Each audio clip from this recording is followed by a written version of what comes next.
Scary story. A quiet cry echoed through the bare corridors of the requested school. Max, Lena, and Katya froze in the darkness, holding their breath. Quiet.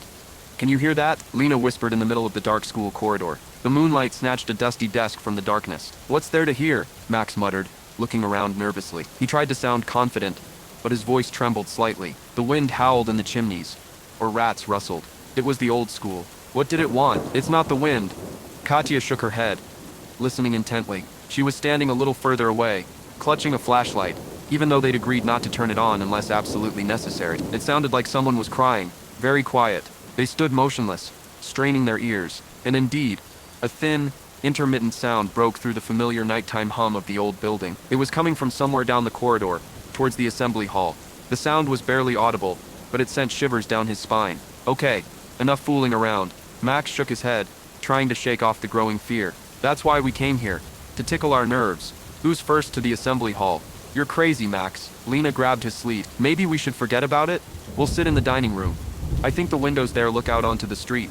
It's not so scary. Yeah, and then we can lie to everyone that we spent the whole night here and saw ghosts. Max chuckled.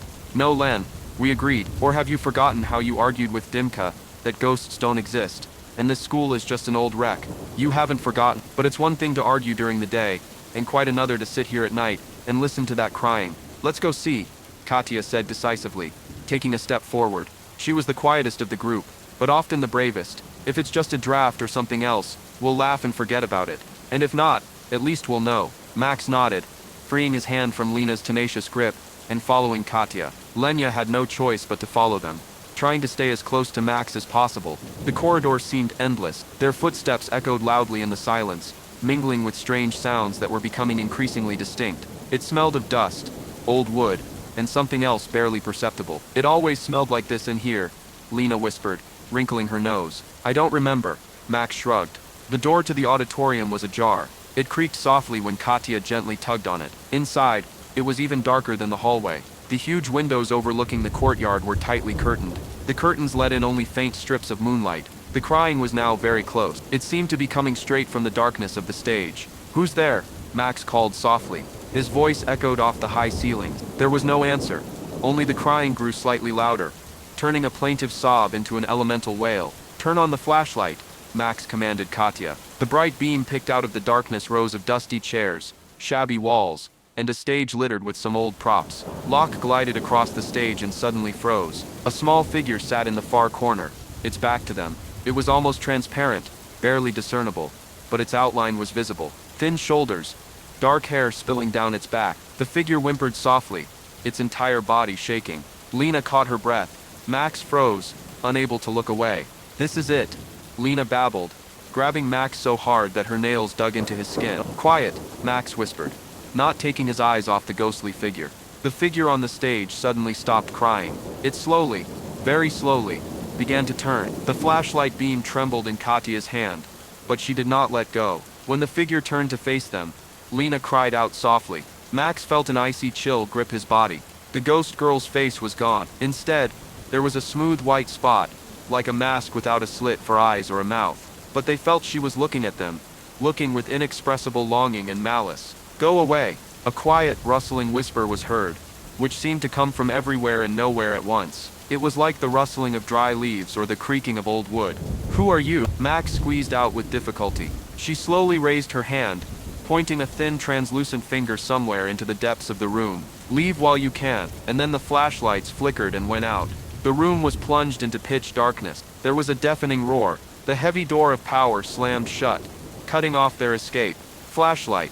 Katya. Flashlight. Max yelled, trying to find the girl in the darkness. It won't turn on. Panic was evident in Katya's voice. I pressed the button, but it doesn't work. What's going on? Lena was hysterical, tugging at the door handle. Let us out. But the door wouldn't budge, as if someone was holding it from the other side. The quiet crying echoed in the darkness again. This time it sounded very close, right behind them. And then there was an icy touch on Max's neck. It felt like he'd been electrocuted. It's right here, he screamed. Let's run somewhere quickly, Katya commanded, grabbing Lena's hand and pulling her deeper into the dark hall. They stumbled over chairs, bumped into walls, and moved at random. The crying followed them, sometimes moving away, sometimes approaching, Sometimes they felt cold breath touching their cheeks, invisible fingers clinging to their clothes. Girls, I think there's another door here. Max felt the door handle in the wall to the right of the stage. He yanked it toward him. It gave way. It was a little brighter here. Tusk sang from under the door at the end of the corridor. Faster. Max pushed the girls forward and slammed the door leading back to the hall behind him. The crying instantly died down, as if cut off. What was that? Lena whispered, trembling all over. I don't know. Max rubbed his neck, which still felt icy cold. But Katya was right. There's someone here. And it doesn't want us to leave, Katya added, trying to turn the flashlight back on. The door slammed shut on its own, and the flashlight, it was fully charged. Get out of here. Screw the argument. Screw everything. We'll find another way out. They moved down a narrow corridor towards the light. It led to a small dressing room, an old mirror with a chipped corner, a dusty table, a hanger with a couple of old suits. The light came from a window overlooking the courtyard. The windows had old rusty bars. Damn, they were locked. And the bars, they're not that easy to break. Let's try to find another way out, maybe through the basement or to the second floor. They left the dressing room, and found themselves in a labyrinth of backstage rooms, full storage rooms, piled high with old sports equipment, some workshops with broken machines. That strange Swedish trumpet smell appeared in the air again. Now it was stronger. Do you smell it? Lena asked, holding her nose with her hand. Max and Katya nodded silently. The smell caused nausea and inexplicable anxiety. Suddenly, a sharp sound came from one of the storage rooms, as if something heavy fell to the floor. They froze. Who's there? Max asked tensely. Silence. Maybe something just fell on its own from old age, Lena suggested with hope in her voice. Let's go check. Katya carefully opened the storage room door. It was dark inside, but the moonlight from the window in the hallway allowed her to make out the outlines of objects. On the floor, among old mats and broken skis, lay a large ball. It couldn't have fallen on its own. It lay in the center of the empty area. Someone threw it here, Katya whispered. And at that moment the ball slowly rolled toward them, on its own, smoothly, silently. It rolled across the dusty floor, right to their feet. Lena jumped back. Max grabbed the first thing that came to hand, a broken ski pole. He held it out in front of him. The ball stopped right in front of them. Something glinted on its surface. Katya bent down to examine it. There's a note. She carefully picked up the small folded piece of paper. Attached to the sword was something sticky and dark. Don't touch it, Max shouted. But it was too late. Katya unfolded the note. The letters were crooked, uneven, as if written by a child with a trembling hand. Or maybe not. You're next. At that very moment, the light bulb in the hallway above their heads exploded with a deafening crack. Darkness fell again, even thicker and more ominous. And again the girl's quiet, heartbreaking cry rang out. Now it sounded from all sides at once. Run up, Max shouted, grabbing the girls by the hands and pulling them toward the stairs. They raced down the dark, creaking steps. The crying pursued them, echoing off the walls. It seemed as if cold hands were reaching out from the darkness, trying to grab their legs. Running out onto the second floor landing, they paused for a moment to catch their breath. It was a little brighter here. Moonlight streamed through the classroom windows. Where to now? Lena asked, breathing heavily. Farther away from here, Max replied. Perhaps there was a telephone in the principal's office, or windows without bars. They moved down the second floor corridor. Here, everything looked even more abandoned. The classroom doors stood wide open, inviting a peek inside. Look, Katya pointed to the chemistry classroom door. A bright light was shining from under the door, and strange sounds could be heard. Gurgling, hissing, the soft tinkling of glass. Could it be someone? Max wondered. They cautiously approached the door and peered through the crack. What they saw made their blood run cold. In the chemistry room, lit by dozens of burning candles placed on the desks, something unimaginable was happening. The flasks and test tubes on the display table heated up on their own. The liquids in them boiled and foamed, spilling over. A human skeleton standing in the corner slowly turned its head from side to side. Its jaw clicked and gurgled, and formulas and symbols were written on the board in chalk, only to be erased. The crying stopped. Instead, a quiet, mad laughter could be heard, seeming to emanate from the skeleton. No, this is a dream, Lena muttered, backing away from the door. It seemed this school wasn't just haunted. There was something much worse here. At that moment, the skeleton turned his head sharply in their direction. The laughter grew louder, filling the entire space. The flasks on the table began to swing and bounce. Let's go now, Katya shouted. They took off running down the corridor, not paying attention to where they were going. Behind them, they could hear the crash of breaking glass, and the same chilling sound of laughter. They ran to the end of the corridor, and turned left, finding themselves in front of the door to the library. This way, Max yanked the door open. Maybe we can barricade ourselves here. The library greeted them with silence and the smell of old books. Tall shelves reached the ceiling. Moonlight fell on long reading tables covered in a layer of dust. Lock the door, Max commanded, looking around for something heavy. Katya turned the key in the lock, and Lena helped Max move the table to the door. Do you think this will help? Lena asked doubtfully. I don't know, but we need to buy ourselves some time. Think, find a way out. They stepped away from the door and listened. A tense silence reigned in the library, broken only by their own breathing. Katya sat on the floor, hugging her knees. A faceless girl, a note, a skeleton. What's even going on here? I've read legends about this school. Max crouched nearby. They said that many years ago, a student disappeared here, and then a chemistry teacher. He went crazy. They said he was conducting some strange experiments. Trying, well, I don't know, maybe to bring her back or something like that. Then they found him in his own office. Do you think these are their ghosts? Lena shuddered. The girl is crying and warning. And the teacher, he's just crazy. She said go away, Katya remembered. Maybe she was trying to help us, or maybe she was just luring us. How do we know? Suddenly, one of the books on the top shelves fell to the floor with a crash. They flinched and turned around. The book lay open. Katya slowly walked over and picked it up. It was an old school photo album. She flipped through a few pages and stopped at one. Look, she called out in a whisper. The black and white photograph captured a class. Children, a stern teacher, and among them a girl with dark hair, standing a little to the side. She had a sweet, slightly sad face. Is that her? Lena asked, peering at the photograph. I don't know. Katya ran her finger over the girl's face in the picture. We still haven't seen her face. At that moment, the album page flipped by itself. Now in front of them was a photograph of the chemistry teacher.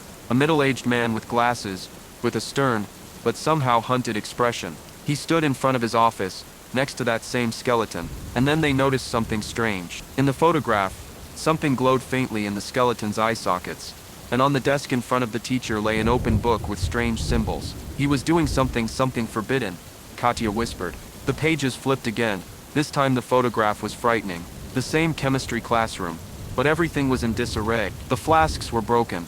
There were dark spots on the floor. The teacher was lying on the floor in an unnatural pose. His eyes were wide open and full of terror. And the skeleton stood above him, and a huge red light burned in its empty sockets. A loud drain sounded against the locked library door. Then again and again. It's here. It found us, Lena screamed. Find another exit. A window. Anything, Max commanded, leaning his shoulder on the desk, trying to hold the door open. Katya and Lena rushed to the windows. They were huge, floor to ceiling, but also barred. There's no way out. Desperate, Lena cried. The blows on the door became deafening. The wood cracked. Splinters flew inward. Any more, and the wood wouldn't hold. This way. Katya suddenly noticed a small, inconspicuous door behind one of the shelves. Maybe it was a fire escape? They pulled the shelf aside. There was indeed a door behind it, but no handle, only a keyhole, locked. Katya tried to push it. Max left the table and ran up to the girls. Step back. He ran up and slammed his shoulder into the door. There was a crack, but the door held. He slammed it again and again. Finally the lock gave way, and the door swung inward, revealing a narrow, dark staircase leading down. The basement, Lena guessed. Max looked around. The library door slammed off its hinges. A skeleton stood in the doorway. Red fire glowed in its eye sockets. It moved slowly toward them, its jaws snapping. Run, Max shouted, and was the first to step onto the stairs. They found themselves in complete darkness, in a damp, cold basement. It smelled of mold and earth. Flashlight. Katya, try again, Max said, trying to catch his breath. Katya pressed the button again, and lo and behold, a dim beam of light pierced the darkness. It worked, she said, happily. The beam picked out the thin ceilings and peeling walls covered in damp spots. The basement was littered with junk, old furniture, broken desks, and rusty pipes. Where to now? Lena asked, looking around. It seemed to her that someone was watching them from every dark corner. Look for a way out. There has to be a way out somewhere. There's usually some kind of hatch out of basements. They moved forward, carefully stepping on the uneven floor. The flashlight beam slid along the walls, picking out a cobweb, a rusty chain, or a pile of rags that resembled a cowering figure. Suddenly, Lena tripped and almost fell. What was that? She shone the flashlight at her feet. An old tattered doll lay on the floor. It had a sweet face, but one eye was missing. How creepy, Katya shuddered. Lena bent down to pick up the doll. Don't touch. Max stopped her. You forgot about the note on the sword. You can't touch anything here. Lena tugged her hand, but at that moment the doll sat down on its own. Its single glass eye stared straight at Lena, and then its lips slowly stretched into an eerily silent smile. Lena screamed and recoiled. The doll slowly turned its head to follow her. It controls things, Katya whispered. They walked on, trying not to look at the doll, which seemed to be following them with its single eye. The basement turned out to be huge, a veritable labyrinth of rooms and corridors. The flashlight beam began to dim. The battery's dying, Katya said anxiously. Excellent. That's all we needed. They quickened their pace, almost running, peering into every side door, every corner, searching for the coveted hatch. Suddenly they heard a familiar sound, the quiet cry of a girl. It came from around the bend ahead. It's her again, Lena whispered. Let's go there, Katya said. Maybe she'll lead us to the exit or to a trap, Max noted. But they didn't really have a choice. The flashlight could go out at any minute. They carefully moved toward the sound of crying. Turning the corner, they saw a small room that looked like an old boiler room. In the center stood a huge rusty stove. Next to it, on a pile of coal, sat the same ghostly girl without a face. She was crying, covering her face with translucent hands. Why did you come? She asked, without raising her head. I told you to go away. We can't find a way out. Can you help us? The girl slowly lowered her hands. Where her face should have been, there was still a smooth white spot. He won't let you go. He's keeping me here and he won't let you go. He's evil. Who is he? The chemistry teacher? Max asked. The girl nodded. He was performing terrible rituals. Now I'm here. She pointed a slender finger at the enormous furnace. He thought my soul would give him strength. But he was wrong. He's stuck here with me. How do we get out? You have to get rid of him. You have to help me. You have to take what's mine from him. What are you talking about? Katya asked. The ghost girl raised her hand and pointed at the furnace. It's inside. My heart. At that moment the flashlight in Katya's hand flickered one last time and went out. The room plunged into darkness, and immediately there was a deafening screech of metal. The furnace door began to slowly open on its own from the inside. It smelled of heat and Harry's scent, and an ominous red light froze in the depths of the smoldering coals. He's coming, the ghost girl cried. Run! Hide! He'll kill you. But there was nowhere to run. A column of black smoke billowed out of the furnace, and began to thicken, taking on the outline of a terrifying figure. It was him, the chemistry teacher, or rather, his maddened ghost. But now he looked even more terrifying. Not just a skeleton, but a dark, smoky entity, with glowing red eyes. You are mine now, the ghost growled in a voice that made the walls shake. You will stay here forever. He stretched out his terrifying hands toward them. Cold horror gripped the friends. They stood rooted to the spot, unable to move. The heart is in the furnace. Find it. Destroy it. Katya, as if awakening from a stupor, groped among the hot coals with her hands, not feeling the pain of the burns. The teacher's ghost was making demonic sounds. Max grabbed a piece of rusty pipe, lying on the floor, and threw it at the dark figure. The pipe passed through the smoke without harming the ghost. Found it! Katya screamed. She pulled out a small, charred object that looked like a box. It was hot, but she clutched it tightly in her hands. Give it up! The teacher's ghost roared. Turning to Katya, his red eyes blazed with rage. What should we do? Katya screamed at the ghost girl who was hovering nearby, becoming more transparent. Break it, she whispered with the last of her strength. Free me. Katya raised the box above her head, and slammed it with all her might onto the stone floor. There was a crack. The box shattered. There was nothing inside but a handful of ash. The teacher's ghost screamed a long, agonizing cry, full of rage. His smoky figure began to writhe and melt, as if being sucked back into the furnace. The red light in his eyes faded. A moment later he was gone, leaving behind only the scent of sulfur. The ghost girl's figure also began to fade, but now she looked happy. She turned around, and for a moment, in place of the white spot, the pale, smiling face of the same girl with the photograph appeared. Thank you, her voice whispered, growing quieter, and she vanished into thin air. The basement grew quiet. Only Max's groaning could be heard as he came to. What happened? He asked, clutching his head. We did it, Max, Katya answered, helping him to his feet.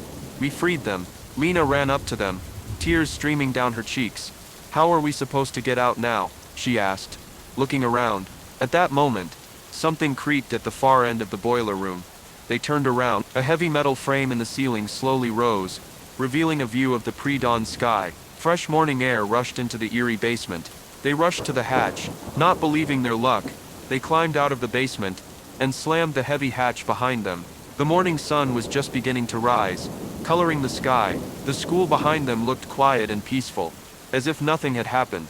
But they knew this night would stay with them forever. Silently, supporting each other, they crossed the empty schoolyard and climbed out through a hole in the fence. The cold horror of this night and the sad gaze of the ghost girl would haunt their dreams for a long time, and they knew one thing for sure: never again. Not for all the treasures in the world would they set foot in that old abandoned school. Some doors were better left unopened.